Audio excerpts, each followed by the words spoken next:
हमेशा याद रखिए कि खुश रहने का मतलब ये नहीं है कि हमारे पास सब कुछ है इसलिए हम खुश हैं। खुश रहने का मतलब ये है कि हमारे पास जो भी है, जितना भी है, हम उसके लिए कितना शुक्र अदा करते हैं उस ऊपर वाले का। नमस्ते दोस्तों, स्वागत है आप सभी का बी रियल बी सिंपल की एक नई वीडियो में। और ये वीडियो पिछली वीडियो के अगले ही दिन की है। पिछली वीडियो जो मैंने आप लोगों के साथ शेयर की थी जब मैं अपनी फ्रेंड के यहाँ गई थी, शनिवार का दिन था, और ये वीडियो है अगले दिन संडे की। और इस वीडियो को मैं शुरू कर रही हूँ सुबह सुबह से।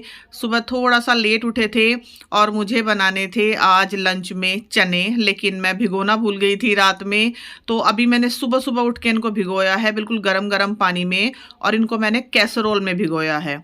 तो ये करीब 1 से 1.5 घंटे में ही खूब अच्छे से भीग गए थे।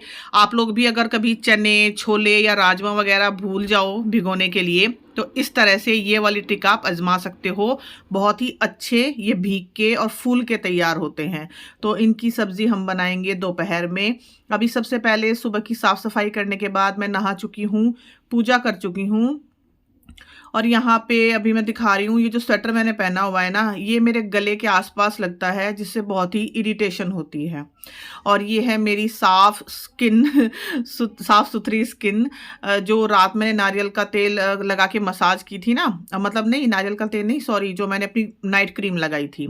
तो अभी सुबह मैंने नारियल का तेल लगाया है सिर्फ मसाज करके, और पूजा हो गई है हमारी। चलो अब हम जल देने चलते हैं सूरज भगवान को। और नाश्ते में आज बना है पोहा, जिसकी मैंने वीडियो रिकॉर्ड नहीं की क्योंकि ये वीडियो बहुत लंबी हो गई थी। हालांकि मैंने पोहे की रेसिपी पहले भी आप लोगों के साथ शेयर की हुई है। मैं उसका लिंक डाल दूंगी डिस्क्रिप्शन बॉक्स में, आप लोग देख लीजिएगा। तो अभी मैं और मेरी बेटी ही नाश्ता करने के लिए रुके हुए हैं, बाकी और सबने तो नाश्ता कर लिया है। अब नाश्ता करने के बाद मेरी बेटी नहाई, आज वो नाश्ता करने के बाद नहाई है, और उसने सर भी धुल लिया है आज क्योंकि छुट्टी है इसलिए। कपड़े ढेर सारे आप देख ही रहे हो जो फोल्ड होने हैं अभी। और दिया अभी तक जल रहा है। आज संडे है तो इसलिए संडे के दिन हमारे यहाँ पितरों का दिया भी जलता है। दिए जलते हैं, एक्चुअली 2 जलते हैं, वही मैंने जलाए हुए हैं। और उसको मैंने दिए हैं अमरूद काट के, जो एक दिन पहले मैं लेके आई थी। और घर की हालत अभी आप देख सकते हो, पूरी तरह से बिखरा हुआ है घर। कहीं से भी ये नहीं लग रहा कि ये घर कहीं से भी समेटा हुआ है।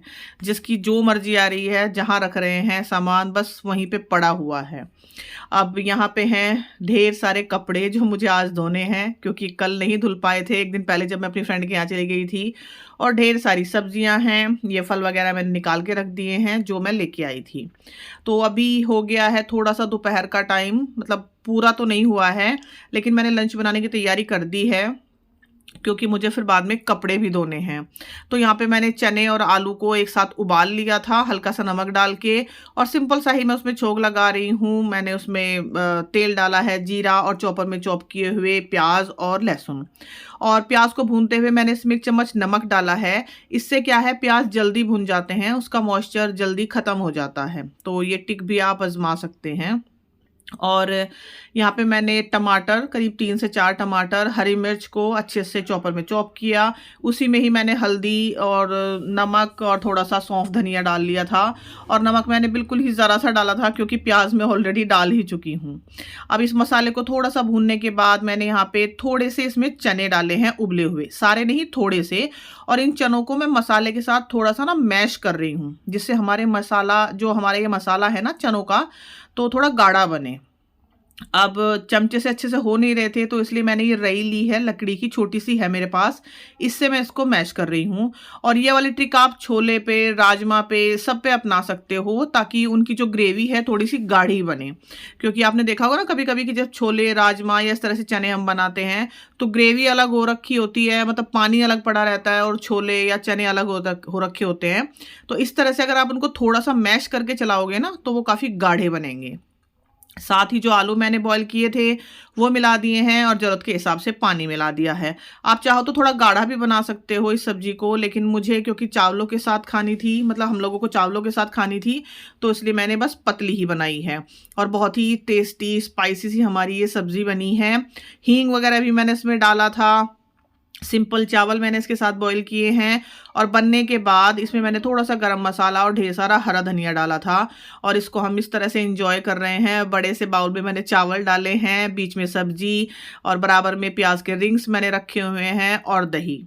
जी हाँ, सर्दी चाहे कितनी भी हो, लेकिन इन चीज़ों के साथ मेरे घर में दही ज़रूर खाई जाती है, चाहे छोले चावल हो, राजमा चावल हो या इस तरह से ये चने वाली सब्जी हो। और बहुत ही टेस्टी बनी थी। आप लोग भी प्लीज़ ट्राई कीजिएगा। सिंपल रेसिपी है लेकिन बहुत ही ज़्यादा टेस्टी और स्पाइसी है, मुंह का स्वाद बदल देती है बिल्कुल। अब लंच करके हम आ गए हैं ऊपर। एक्चुअली मैं मशीन तो पहले ही लगा के चली गई थी, अब बारी है कपड़ों को धोने की। और साथ ही हस्बैंड की ये जो जैकेट है जो मैं पहन के गई थी ना, मैं बोल रही थी ना काफ़ी गंदी हो रही है, तो ये भी मुझे धोनी है। इसको मैं हाथ से ही धोऊंगी। बाकी कपड़े मैंने मशीन में लगाए हुए हैं। 2 दिन पहले के धुले हुए कपड़े अभी तो आप देख रहे होंगे तार पे टंगे हुए हैं। और यहाँ पे है वानी, बाल इसके सूख चुके हैं तो ये भी मेरे साथ ऊपर ही आ गई थी। हालांकि हवा बहुत ठंडी चल रही है और सूरज देवता को तो आप देख ही सकते हो, इनका तो ऐसा लगता है कि ये 2023 में ही रह गए, 2024 में आना ही भूल गए हैं। तो अभी फिलहाल कपड़े हमारे सारे धुल चुके हैं। और ये देखो, जो जैकेट मैंने हाथ से धोई ना, बिल्कुल अच्छी तरह से इसका सारा मैल निकल गया, जहां जहां से भी ये गंदी हो रही थी। मशीन में मैं इसलिए नहीं धोती हूँ, मशीन में धोने से ना एक्चुअली जो बटन वगैरह इनके हैं या चेन कभी कभी खराब हो जाती है, मतलब हमेशा नहीं लेकिन हो जाती है। तो इसलिए मैं कोशिश करती हूँ कि उसको हाथ से ही धोऊं। हाँ, ड्राई मशीन में कर देती हूँ। और अभी सूरज देवता जितने भी निकले थे थोड़े बहुत नीचे जा चुके हैं। अभी बस ऊपर के कमरे की थोड़ी सफाई बाकी है, वो मैं करके फिर जाऊंगी नीचे।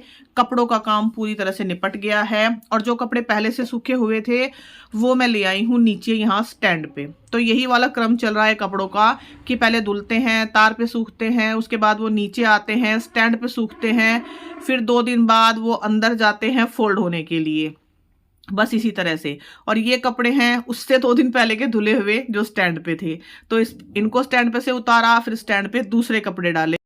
और अभी चौक में काफ़ी सारा सामान आपको फैला हुआ नज़र आ रहा होगा, क्योंकि हस्बैंड पिछले 2 दिनों से अपना काम कर रहे हैं, इसलिए सब कुछ अभी फैला हुआ है।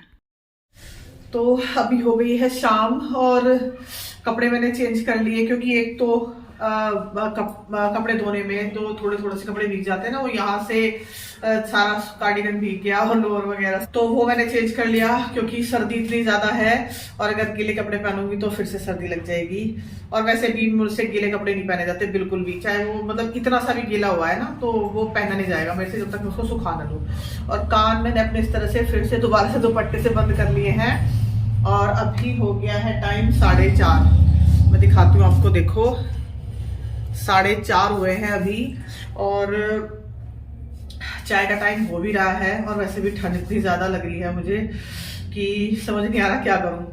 तो मन तो चाय को कर रहा है, लेकिन कल जो मैंने कॉफी बनाई थी रात को, उस टाइम क्या कि मैंने सिर्फ पाउडर से बनाई थी और मैं हमेशा कॉफी का ना पेस्ट बना के रखती हूँ कि जल्दी हो जाए, आसानी हो जाए।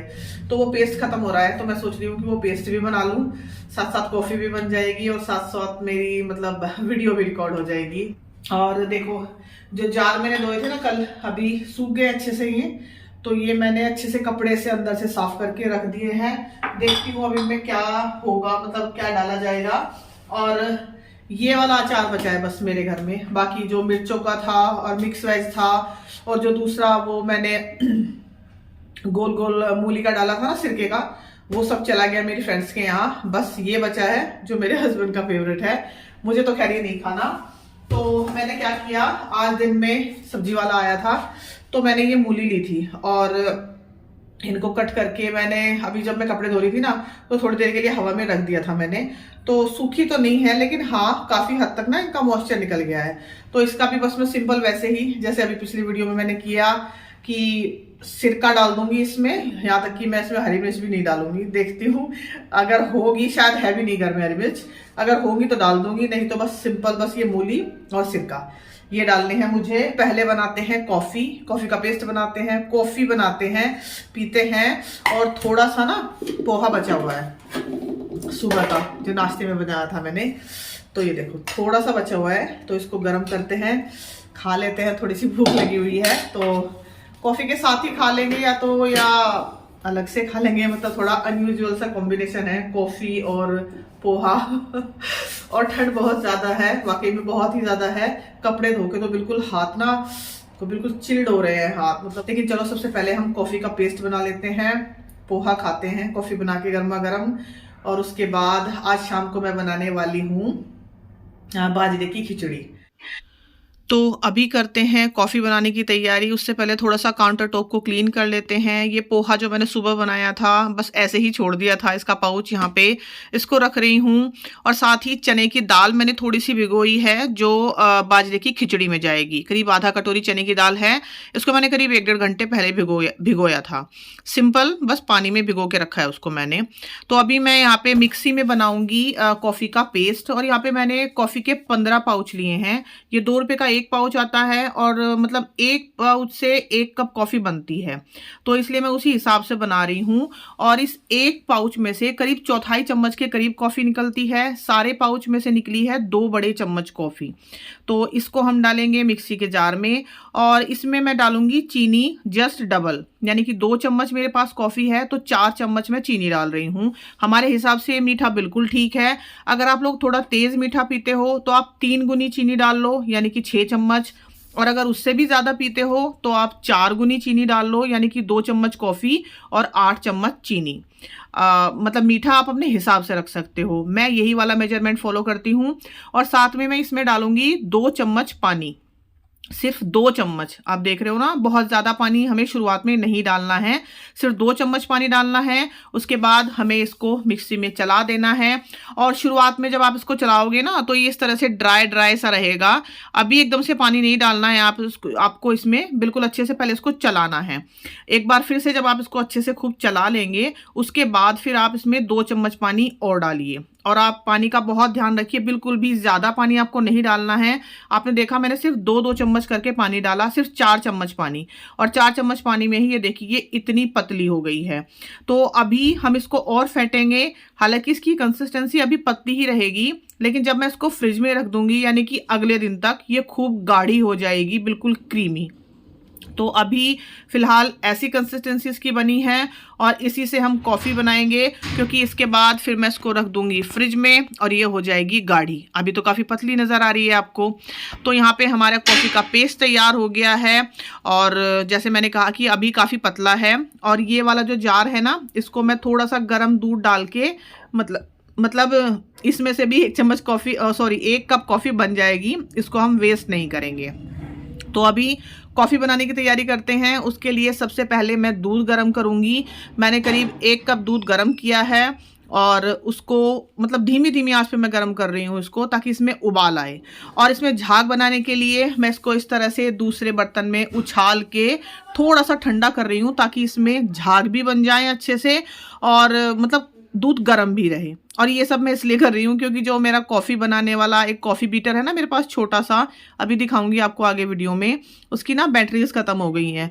तो ज़रूरी नहीं है कि आपके पास कोई इक्विपमेंट ही हो तभी आप कॉफ़ी बनाएं। आप इस तरह से सिंपल तरीके से भी बिना किसी इक्विपमेंट के अच्छी कॉफ़ी बना सकते हैं। अब इस दूध को मैंने दोबारा से रख दिया है गर्म होने के लिए, ताकि वो ठंडा ना हो जाए।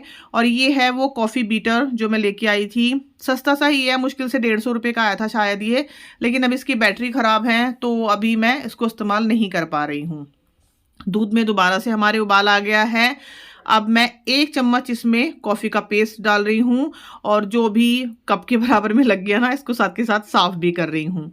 तो अभी इसको रखेंगे हम फ्रिज में और 2 दिन बाद मैं इसकी कंडीशन आपको दिखाऊंगी। ये बिल्कुल गाढ़ा हो जाएगा पेस्ट। और अब ये जो दूध है जिसमें काफ़ी सारा झाग बन चुका है, इसको हम इस सब कॉफ़ी के पेस्ट के ऊपर गिराएंगे, बिल्कुल पतली सी धार बना के और थोड़ा ऊपर से, ताकि थोड़े झाग भी बन जाए हमारी कॉफ़ी में। और क्रीमी तो ऑलरेडी बनेगी ही, क्योंकि हमने पेस्ट बना के कॉफ़ी का जब अपनी कॉफ़ी तैयार की है। तो यहाँ पे हमारी ये झागदार सी कॉफ़ी हो गई है तैयार, बिना किसी मशीन के और बिना किसी झंझट के। इसके ऊपर मैं 1 चुटकी कोको पाउडर डाल रही हूँ, मेरे पास था इसलिए डाल दिया, ये डालना कोई ज़रूरी नहीं है। साथ में अब हम करेंगे इसके साथ अपना पोहा एंजॉय, और आप भी पीजिए गर्मा गर्म कॉफ़ी। तो बन गई हमारी गर्मा गर्म सी और बिल्कुल झागदार कॉफ़ी। तो अब मैं एंजॉय करती हूँ अपनी कॉफ़ी पोहे के साथ और उसके बाद करते हैं आगे का काम।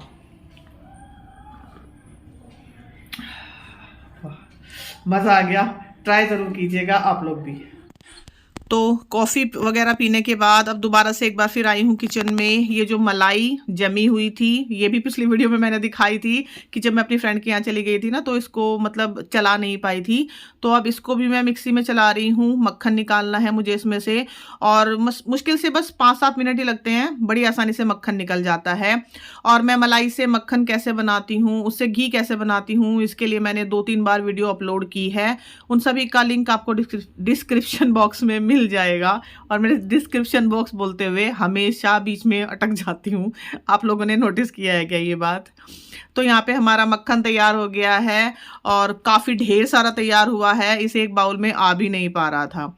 तो साथ में ये जो मिक्सी मैंने इस्तेमाल की थी, इसको भी अच्छे से पोंछ के और साफ़ करके मैं रख रही हूँ, क्योंकि जो भी मशीन चाहे छोटी हो बड़ी हो किचन में आप इस्तेमाल करो, साथ के साथ उसको साफ़ करके रख दो, बस 1 मिनट ही लगता है। अब ये जो जार है अंदर तक बिल्कुल इसमें मक्खन कहते हैं ना कि लग गया है, तो इतनी आसानी से तो ये साफ़ होने वाला नहीं है। इसके लिए मैं क्या करती हूँ, साथ के साथ इसमें खूब गर्म पानी डाल के छोड़ देती हूँ, ताकि इसकी अंदर तक की चिकनाई पूरी तरह से साफ़ हो जाए और फिर इसको मांजने में बिल्कुल भी दिक्कत नहीं होगी। तो अंदर तक की ये सारी चिकनाई इसकी निकल जाएगी और ये जो ढक्कन वगैरह इसके हैं सब गर्म पानी से अच्छे से साफ हो जाएंगे। अब ये जो सब मक्खन निकला है उसका मैं घी बनाऊंगी। ये वाला बाउल मैं रखूंगी ऐसे ही, ये एज ए मक्खन ही खाया जाएगा।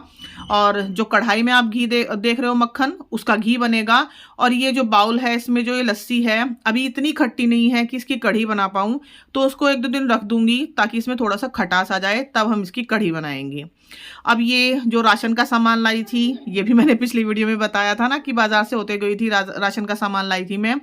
ये भी मुझे लगाना है अभी, और इसको लगाते हुए मैंने कुछ भी शूट नहीं किया था, क्योंकि जैसे मैंने कहा वीडियो ऑलरेडी काफ़ी लंबी हो रही थी। और ये जो चप्पलें हैं ना मैं लेके आई थी, तो ये हम अंदर वाले कमरे में और यहाँ बस रसोई तक ही इस्तेमाल करते हैं। ये वानी की हैं एक्चुअली, मैंने तो अपनी पहनी हुई हैं। और यकीन मानिए ये चप्पलें इतनी गर्म है ना, इनको पहन के ऐसा लगता है कि पैरों को आपने रज़ाई में दे रखा है। 150 रुपये में आती हैं और 2 सर्दियाँ बड़ी आराम से निकल जाती हैं, तो और क्या चाहिए। तो चलो पहले ये सामान लगा लेते हैं। उसके बाद बारी आई जी, ये जो मूली मैंने गोल कट करके रखी थी ना, इनके अंदर थोड़ा सा सिरका डालने की। तो इस वाले डब्बे में ही मैं डाल रही हूँ, क्योंकि जो जार मैंने धोए थे ना उनमें एक्चुअली एक में नहीं आ रहा था ये, तो इसलिए मैंने इस वाले डब्बे में ही डाल दिया। और ये जो सिरका बचा हुआ था ब्राउन विनेगर बाजार वाला, ये मैंने सारा ही डाल दिया, थोड़ा सा बचा हुआ था। 1 घूंट के करीब मैंने ये जो ओरिजिनल सिरका है ना इसको डाला है। और ये इतना तेज़ होता है ना, इसकी मतलब महक इतनी तेज़ होती है कि ये 1 घूंट ही काफ़ी है। और इसको अब मैं रख दूंगी, ये 1 साल तक भी ख़राब नहीं होगा, अगले साल इस्तेमाल हो जाएगा। अब बाकी जो मूली के जो टुकड़े आप देख रहे हो ना, ये मैंने इस वाले अचार में डाल दिए जो हस्बैंड का फेवरेट है।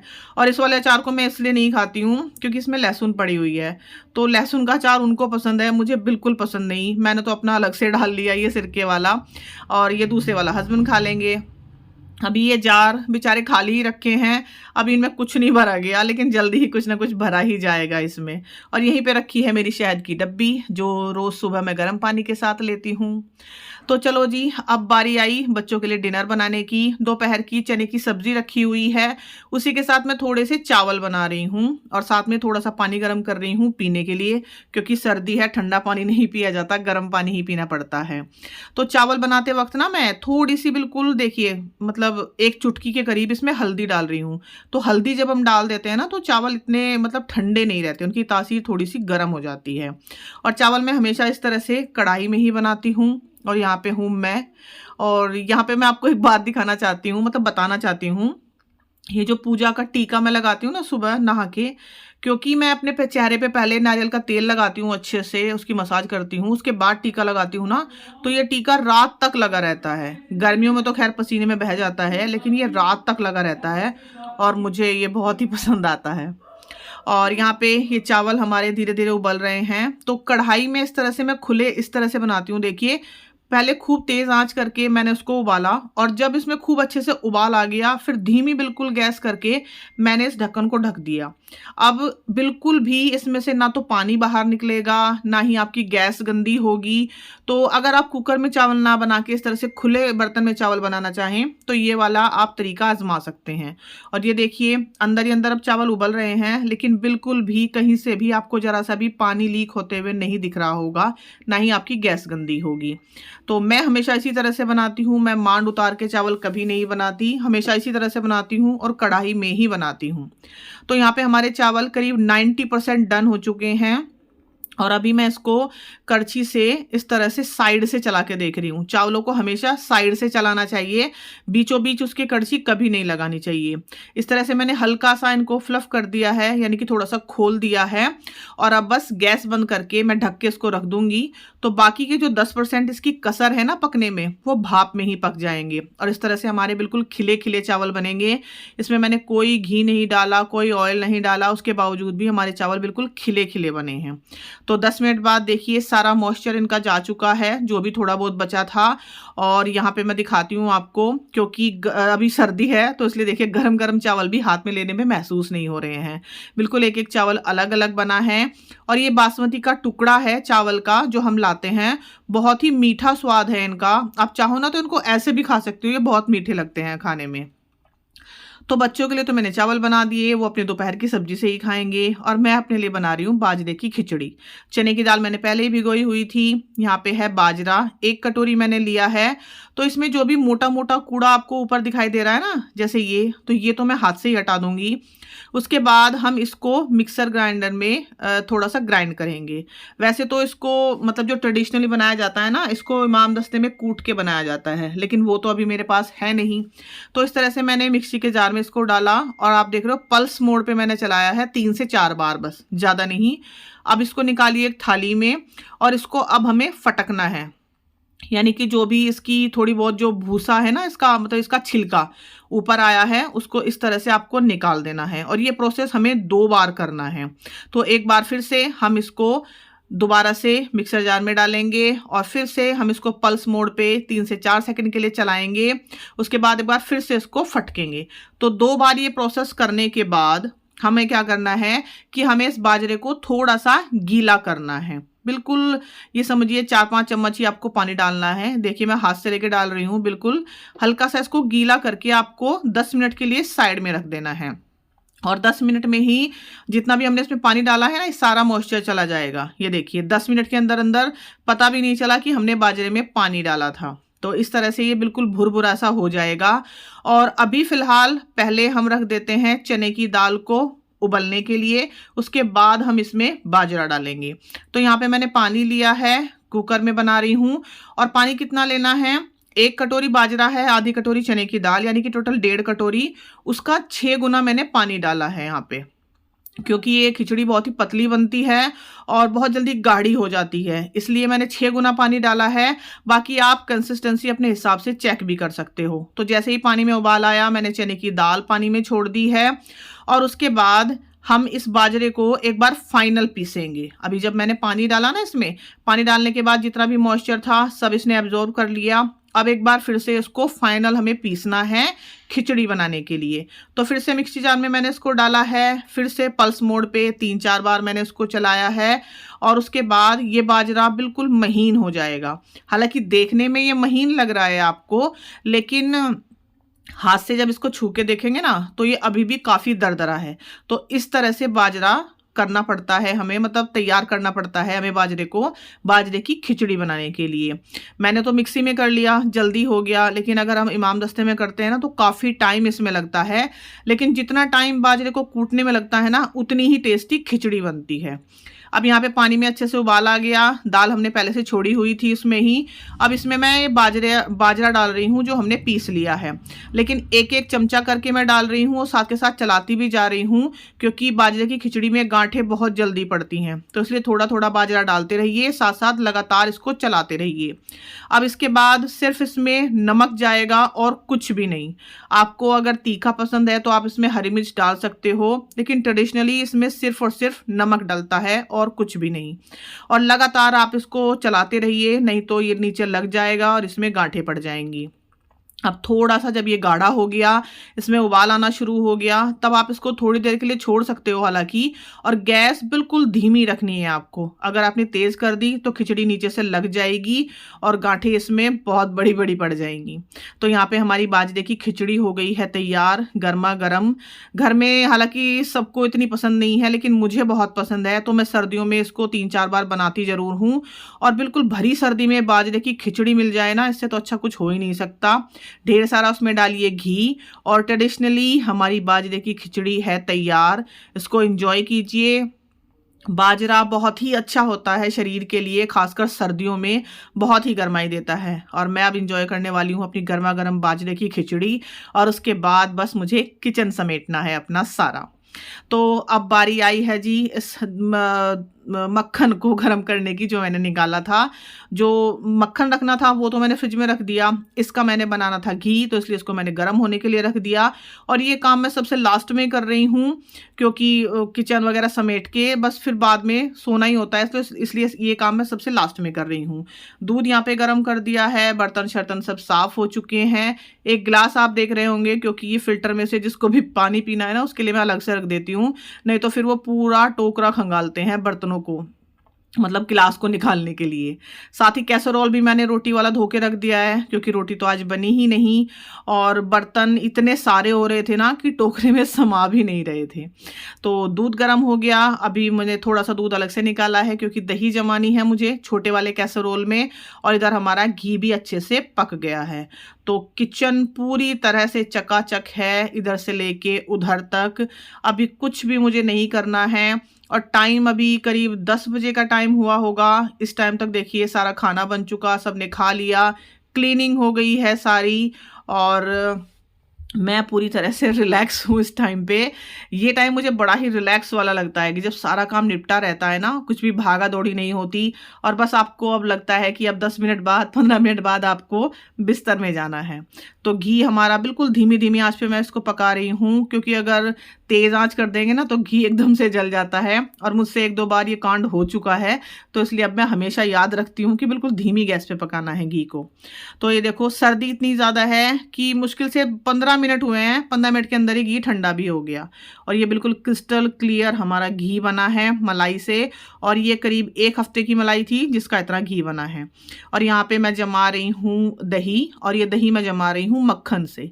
क्यों, जो मक्खन मैंने बनाया था ना, उसी से मैं दही जमा रही हूँ। और कैसरोल में मैं दही किस तरह से जमाती हूँ, इसके लिए मैंने एक शॉर्ट वीडियो भी डाली हुई है, आप उसको चेकआउट कर सकते हो। सर्दियों के दिनों में कैसरोल में बहुत ही अच्छी दही जमती है, आपको बिल्कुल भी परेशान नहीं होना पड़ेगा इस बात के लिए कि दही जमी नहीं।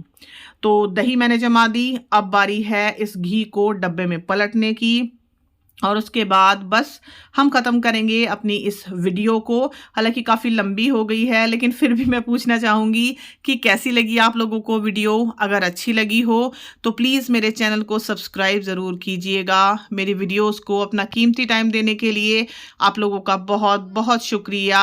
Thank you so much for watching. चलती हूँ, दोबारा मिलूँगी आप लोगों से जल्दी ही। तब तक अपना खूब सारा ध्यान रखिएगा, और बी रियल बी सिंपल को देखते रहिएगा।